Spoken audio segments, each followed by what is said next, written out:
Hi guys. Sorry the microphone broke. So now we're back to the old way of having that annoying buzzing in the background. So sorry about that. Anyway, I'm here today. I'm recording a video because somebody dropped a video, Why on Earth Homeschool, and that blew up my radical unschooling community because her definition and understanding of radical unschooling she got from watching an interview during 60 Minutes. That's it. And so she gave the really bad impression of us radical unschoolers, pushing what the difference is between homeschool, unschool, and radical unschool. So I'm here to, let's just back that truck up and figure this out together. Now, homeschool is based on curriculum, and curriculum can be pre-boxed. Curriculum can be very widespread. Homeschool has lots of little subdivisions. You can Waldorf, you can Charlotte Mason. There's lots of things that you can do underneath the homeschool title umbrella. And you can buy pre-boxed curriculum, or you can do unit studies. You can do different things in that. You can be an eclectic homeschooler where you just use different curriculum for different things. Maybe one curriculum has a really good English program you like, and there's another science program that you really like, so you would use something from each company, and or just unschool for a lot of different things and just use curriculum for math, for example.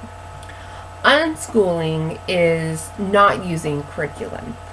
It's child-led in interest. You say, hey, what do you want to learn today? But you don't use a boxed curriculum. Unschoolers, just normal unschoolers, still have bedtime, still have rules, and the rest of their lives are parent-led. But only in education is the child given power. Hey, we're going to learn about what you want to learn about because they retain it better. And scientifically speaking, that's true. And so you just take a subject, it kind of looks like unit studies most of the time. So say your kid really likes airplanes. So you take airplanes, you read books about airplanes, you write books about airplanes, you visit airplanes, you make a model airplane, you do math studies based on airplanes, your reading is about airplanes. So you kind of hit all the subjects based on airplanes, and it doesn't necessarily use curriculum, but it's still child-led in the education. But the child doesn't choose what they eat, or they don't choose what to do. So now we're going to get to radical unschooling, which kind of blows people's minds, because this is we partner with our kids in all things. And I don't want to say it's child-led living. That's what some people define it as.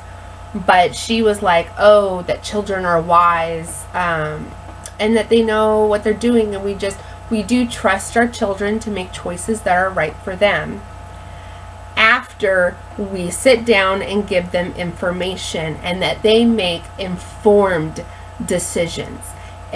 So based on the information that we give them, that they have the freedom of choice. And then giving them that freedom of choice, we then create an economical principle that scarcity leads to high demand, and if they have plenty of it, they're not going to want it as much. So they can have ice cream anytime. They usually don't pick ice cream because they're free to have it at any time. I've had ice cream in the freezer for days and days and days. My son hasn't eaten it. He had a bowl a couple of days ago. He didn't even finish the bowl. He had like 4 bites of ice cream, and he was done. When they have the freedom to choose, They can choose to have ice cream. I choose to have ice cream sometimes. I choose to have pizza for breakfast sometimes. We sometimes choose to not make the best, healthiest choices. That's just being human. But we fault children for making those same choices. And also that this freedom of choice leads to self-regulation. They may eat too much ice cream one day and suffer a bellyache. And from that bellyache, they learn. And when we tell them, wow, you're eating a lot of ice cream, would you like something else? When they don't feel good after that choice, they learn to self-regulate. And after that, they learn to self-regulate and choose for themselves not to have that much ice cream again. We also don't just let our kids run in the street. This is not unparenting. This is not neglect. It is allowing our kids the space to be what they want and partnering with them on that. The only time that we impede on their personal space is if they are in danger or if they are hurting somebody else. That's pretty much the only time that we will impede on their personal space, if they're impeding on someone else's personal space or they're going to get hit by a truck. To think that we as parents in the radical unschooling would just let our children run out in the street is crazy to me. Crazy. And also a little infuriating, because that perpetuates, we have a hard enough time. So that perpetuates a belief system that we are not good parents, or the kids just run wild, do whatever they want, and they don't. We partner with them. So in any way that as an adult friend to an adult friend would communicate, hi, I really don't like you taking money out of my wallet without asking me, would be the same conversation that we have with our kids. Kid, I really don't like it when you take money out of my wallet without asking me. If you need something, we can talk about what you need and how I can provide that and facilitate that. As parents, we are not their masters. We don't control them, but that doesn't mean that they are uncontrollable and no. We cooperate with each other, we partner with each other, we facilitate what they want out of life, and we guide them. We give them the information that they need to make an informed decision. We don't just let them have at it. So those are the three different, those are homeschool with curriculum, and it's very parent-led, dominated by parents. All their decisions are made by the parents. Unschooling is no curriculum, but the rest of their life is controlled still by the parents. And then radical unschooling is not parent controlled, but it's parent partnered. We as parents do know more than a 5-year-old. We have more experience. So we don't just sit there and stare at them while they put a knife in the light socket. We say, that's not a good idea. Let's learn about electricity and how metal and electricity work together to blow you up.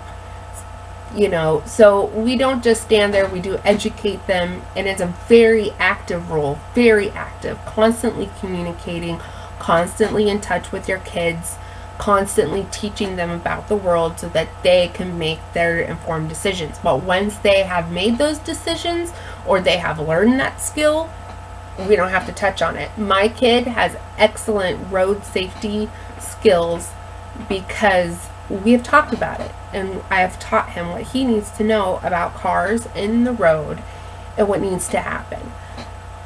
So I just want to set that record straight, get my retort out there that I feel that video is not doing a whole lot of justice for that. So peace out, guys. And remember, like the video and smash that subscribe button. Yeah. Yeah.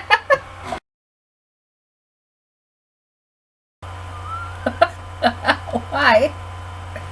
Oh.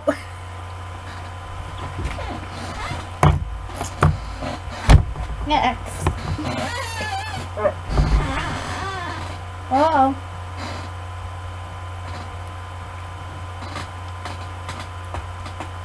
That's not what you think it is. Uh-oh. Where do we go? I can't see. I can't see. There we go. Okay. Nope. You're so... Let me close that. Let me close that so it stops.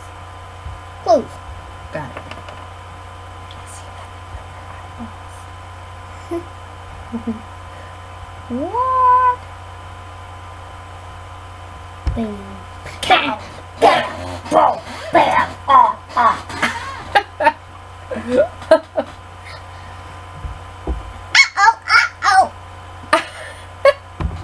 I went like. All right. Love you. We hit the whole last fork. Love you. I was distracted by Hey, can you close that door, please? Why? Thank you.